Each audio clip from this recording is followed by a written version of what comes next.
2 Kings chapter 16. Ahaz does not do right. It was in the 17th year of Pekah the son of Remaliah that Ahaz the son of Jotam king of Yehuda began his reign.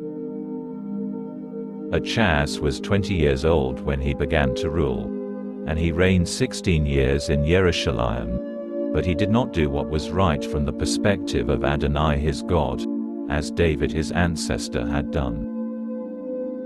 Rather, he lived in the manner of the kings of Israel.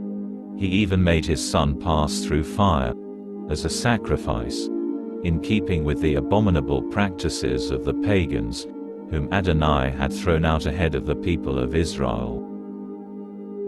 He also sacrificed and offered on the high places, on the hills and under any green tree. The state of the nations under Ahaz.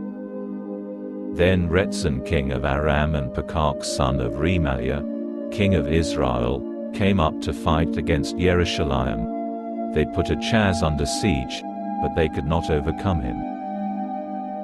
It was at that time that Rezin king of Aram recovered Eilat for Aram and drove the Judeans from Eilat, whereupon people from Edom came to Eilat to live, as they do to this day. Then Ahaz sent messengers to Tiglath-Pileser king of Ashur with this message: I am your servant and your son. Come up, and save me from the king of Aram and the king of Israel, who are attacking me.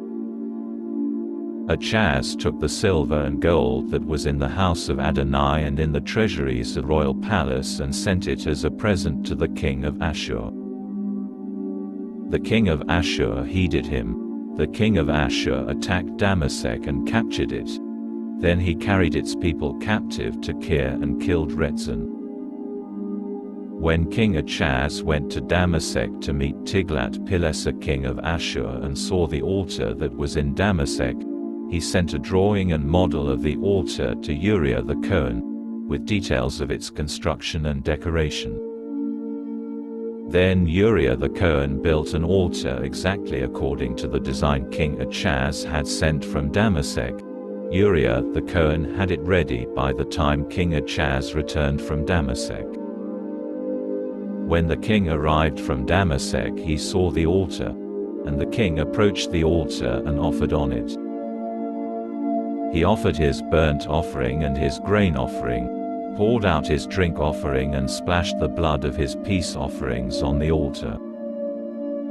The bronze altar, which was before Adonai, he brought from in front of the house, from between his own altar and the house of Adonai, and put it on the north side of his own altar.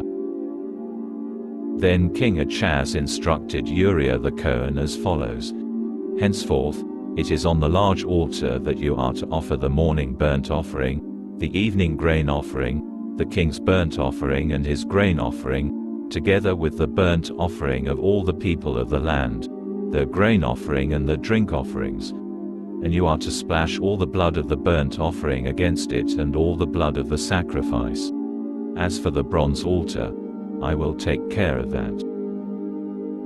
Uriah the Kohen acted in accordance with everything King Ahaz ordered.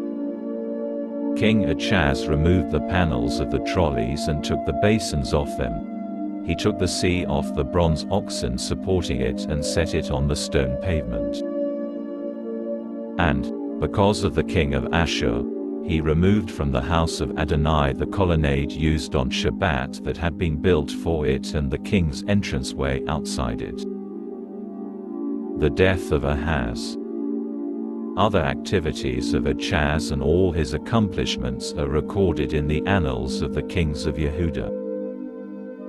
Ahaz slept with his ancestors and was buried with his ancestors in the city of David. Then Hezekiah his son took his place as king.